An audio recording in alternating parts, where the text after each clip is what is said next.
Dumped my ex 5 years ago after she cheated in my own home when I gave her space. Now she's begging for forgiveness and another chance cost the guys she dated to be my replacements were not good enough. Now this happened a couple years ago obviously, we had a little fight when we were 23. We had been dating since high school. Moved in together for college. When we had our fight, it was because she was acting off. When I'd ask her what's wrong she kept brushing me off. I guess I got a little too worried for her and got invasive of her personal space. Because she ended up arguing with me, I ended up booking a hotel for a week to give her some space in the home I had paid for. When I came back I saw a pendant of a crucifix in my bedroom's countertop. When I asked her whose this was she simply claimed it was hers. But when I saw through the lie she broke down and gave me the harsh truth. That she had just cheated. I was heartbroken. She claimed she still loved me and gave me a whole bunch of talk which did seem convincing. But I broke up with her anyways. Now 5 years later she comes back to me and says she still loved me and she's always loved me. She's also been claiming that cheating was her worst mistake ever, but from the look in her eyes and her tone, it felt genuine. I'm really conflicted right now. I've loved her for forever, I never really stopped and seeing a chance back might make me blind and just choose to have her back. I really don't want my heart taking this decision. We've both dated nobody since, I've known I didn't, she claims she didn't. Who knows?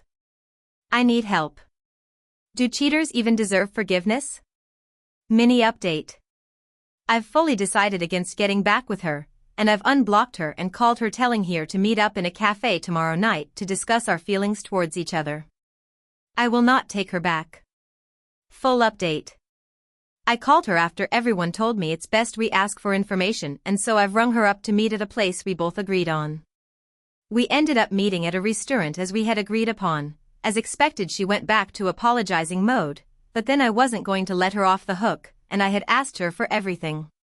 I asked about why she was off before I had given her a break. She said she's had a feeling that we're no longer clicking as we used to, which was sort of true, and that she wanted to do something to lighten up our relationship before it might have been too late. She felt the spark was gone and felt an urge to do something, therefore explaining her sudden shift in attitude and mood. I asked her about the cheating build-up and who the guy was. She says she went out with a certain friend I already know, we'll call her R. Now I always knew R liked to act like a whore. She's the kind of woman you'd hook up with and find her gone by the next morning like some Batman shit. But still my ex's friend. She said after our argument, she called up R to rant about our argument. It was a Friday night and R just recommended she drinks her worries away and hit up some bar. They did just that. Once they got too drunk, apparently R just started flirting around and that gathered attention to her and her clique, which is my girlfriend. Before she knew it, she continued drinking with some other guy while she wasn't sober and she ended up spending the night at my house with some other guy. She claimed she got furious and heartbroken to pieces, to the point she kicked the guy out immediately, thus explaining the pendant that magically remained after she cheated. She also claimed that she blocked and ghosted R on everything right away, which I can personally confirm because I have not seen my ex and R together in a very long time. I asked her after, has she really been single all this time? She confessed that she had tried to find replacements in which she did not get sexual with at all. But these replacements were never good enough. I asked her how is that possible for the past 5 years. She stated she just tossed aside her sexual and romantic needs and focused more into her work. So that she can just let go of whatever she felt. I asked her how is that possible? To be single in her 20s for so long? She said she had hoped the opportunity to take me back would come, but it never did. She realized the only way to rekindle our relationship is by her own efforts. She said she noticed I'd never come back on my own. She proceeded to ask me the same questions about my relationships, which I had similar responses to. When we wrapped up dinner and I got to leave, she held my wrist and just begged me to think about it, and if I don't want her back, she asked that I just don't hate her. She said she'll love me no matter what. Now I'm seriously confused. I'm starting to think dying alone is best option here. Story 2. I 22M and my girlfriend, 22F have been together for 5 years. We've been together since high school, and until recently, I've always considered her to be my future wife. I've even bought a ring and was planning on proposing over the coming months. Well, last weekend it was my girlfriend's best friend's birthday. She and her friends booked a private lounge at a club. Obviously, I didn't go since 1. I wasn't invited in 2. I hate clubbing or anything associated with that. I was actually looking forward to spending an evening alone and just binging Netflix or something. Well, my GF left around 9 p.m., and I just crashed on the couch and watched some YouTube. Well, around 11 p.m., I started to feel this distinct stomach pain. The same pain you experience when someone hits you in the nuts. It wasn't bad at first, and I just thought my body was playing some tricks on me, but in the span of about 5 minutes, the pain just kept getting worse until I was basically stuck in the fetal position on the couch. Again, initially, I just thought the pain would go, but then I pulled down my pants, and it felt like my right testicle was starting to swell. The moment I tried to get up and grab my phone to inspect whatever the fuck was happening to me, I just collapsed to the floor. That was probably the worst pain I've ever felt in my life. Imagine being pelted in the nuts over and over again. I did manage to crawl to the table next to the couch to get my phone. I immediately tried calling my GF, but she declined my call. I then texted her that something was wrong and she could come home immediately. The club she went to is like a 5-minute walk from our apartment. I just put the phone down and started throwing up because of the pain.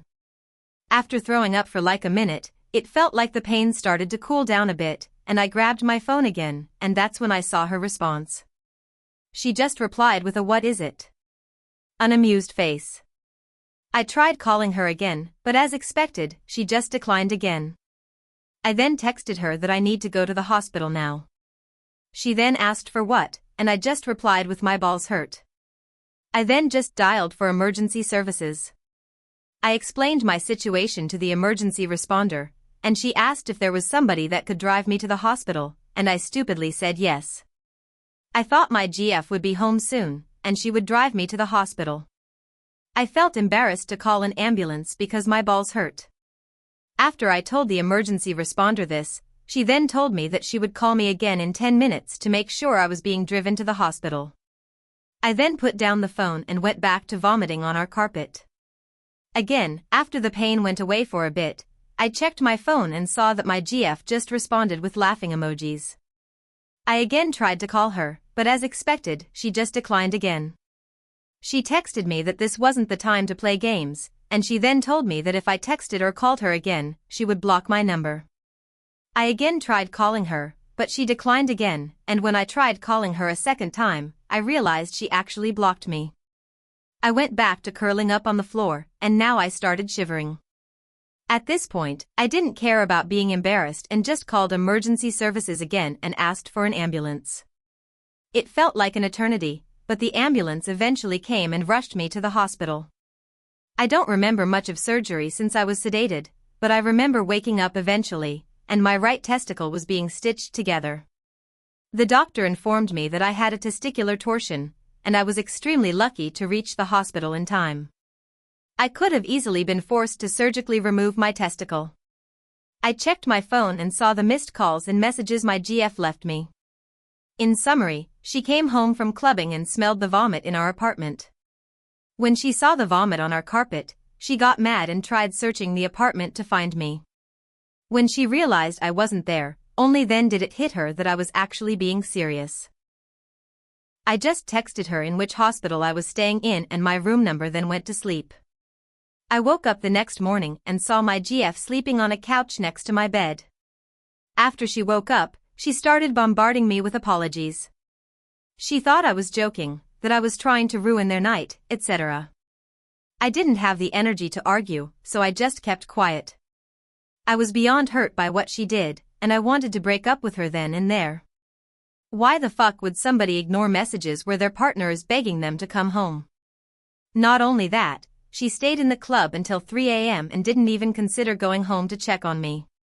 She did stay with me in the hospital for the remaining 2 days I was admitted there and did take good care of me, but I was still beyond pissed at her. Ever since coming home yesterday, I've been wanting to dump her, but at the same time, I feel like she genuinely thought I was joking and made a mistake. I feel conflicted and don't know how to proceed in this situation. Would I be the a-hole if I dumped her? Am I overreacting? How would you guys navigate this mess? Edit. Just to clarify. No, I never had an issue with her going out in the first place or have ever pulled pranks for her to come home from a night out. And by the way, thank you guys so much for the support. I'm beyond blown away. Update. First of all, I would like to clear up some misconceptions brewing in the comment section of my last post. No, I have never pulled any malicious pranks on my girlfriend to get her to come home early from a night out or anything, neither do I have an issue with her going out, as long as she doesn't come home at like 6 a.m. And no, I've never blown up her phone like that while she was out with friends. We usually go out together since we share the same friend groups. Here are mine and her messages from WhatsApp in order since people thought I just texted her my balls hurt or something. Translated. Me, declined my first 2 calls. Her name, please come home, something is wrong. Her?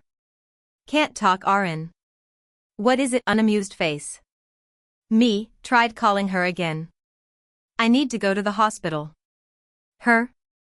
What? Me, again tried calling her twice. My balls hurt. Please come now. Something is wrong. Her, haha. Me, tried calling her again twice after calling emergency services. Her, I swear don't bother me again or I'm blocking you. Let me fucking enjoy my night out. Me, tried calling her again twice and got blocked. At this point, the pain was too bad to try anything with her anymore and I just called an ambulance. Her next message after unblocking me at 2 a.m., my name, why the fuck is there vomit in the living room and where the fuck are you? Why is the front door unlocked if you left somewhere? She then went into a full mental breakdown as she realized I was being serious about going to the hospital, over 70 messages. Yes, it was stupid of me to expect her to drive me to the hospital since she was drinking, but again, in that type of pain, you don't think clearly. I think I needed her more for moral support and I did it out of pure instinct. Not immediately calling an ambulance was also stupid of me. I was in a lot of pain, but stupidly at the time thought that whatever I was going through would eventually calm down and driving to the hospital would be better than calling an ambulance. Also, in hindsight, me being embarrassed about calling an ambulance over my balls was definitely also really stupid. The amount of mental gymnastics some of you did in my comments to paint me as some sort of dweeb or emotionally needy person for bothering my GF was truly mind-blowing to me. I promise you if my GF was in my position and I ignored her, none of you would be defending me. Now for the update. Thank for all those who wished me a speedy recovery. I'm doing much better now. Not being able to go to work for the next 3 weeks is definitely a bummer. I work for my dad's construction company, and my job requires lifting a lot of heavy weights. I'm also prohibited from having any sex for the next 2 to 3 weeks as well. I might have also developed some trauma due to the pain. I randomly get the same sensation again, and it's driving me nuts. See what I did there? As for me and my GF, it's complicated. As so many of you and my mom told me, 5 years is definitely a long time to be just throwing away without having a proper conversation with her. So I did just that. I told her how hurt I felt by everything. I mentioned the following points. Her ignoring my messages and declining my calls. Yes, clubs are loud, but where I'm from there are smoking areas where you can definitely have a conversation over the phone. Blocking me after I tried calling her. Her not checking on me once even though the club she went to is only a 5-minute walk from our apartment. Her being angry about the vomit instead of being concerned. After hearing that, she got defensive and told me that I could have conveyed my situation better and that she genuinely thought I was joking. She was drunk and wasn't thinking clearly. She also told me that it couldn't have been that painful and I was over-exaggerating. I then told her yes, I could have phrased my messages better and I apologized for that, but I then described the pain I was in and told her that I barely had the strength to text her, let alone send her a detailed description of what was happening to me, and definitely couldn't think straight throughout everything. After hearing what I said, she started crying and apologizing for what she did. She told me if she knew how serious it was, we wouldn't have been having this conversation. She then also apologized for her being mad over the vomit. According to her, she was drunk and tired and was just expressing frustration. I then asked her why she thought I was joking and if she was cheating on me, because this was seriously out of character for her, hence why I immediately trusted her with this. She started crying harder and she looked like I'd just slapped her in the face. She told me that she just thought I was being insecure about her being in the club with a bunch of guys, and no, she wasn't cheating on me and would never do something like that. We then hugged for a solid 10 minutes after that. The next part was really hard for me, but I told her I need some space to gather my thoughts and told her she needs to stay with her parents for the time being. She immediately started having a mental breakdown and asked if I was breaking up with her. I told her I wasn't sure and needed time to see if I still trusted her after all of this, and what she did was beyond disrespectful. How could I trust someone with my life after they pulled something like this? I then told her that we are young and this mess was mostly caused by our immaturity. This entire situation was an important life lesson for the both of us regardless if we stayed together. After begging a bit more, she then put her head down and started packing a few essentials. Before leaving, she told she would be willing to do anything to make up for this and that I could take as much time as I needed. She then gave me a big kiss and left. That was 2 days ago, and this is where we currently stand.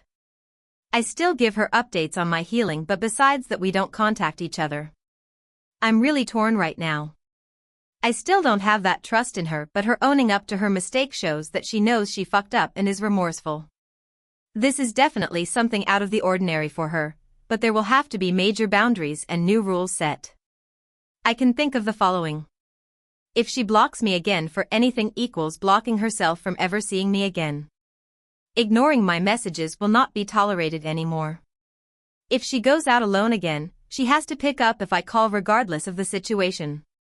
As many of you suggested, having an emergency code like hospital or something would probably have to be implemented. I'm not going to abuse any of these boundaries, but I just want peace of mind knowing that my partner has my best interest at heart even when she is physically not around me but ache. Again, I just want to thank you guys for everything, and this whole experience was definitely an eye-opener for me. Should I get back together with her? If yes, would my demands be reasonable and could I add something more?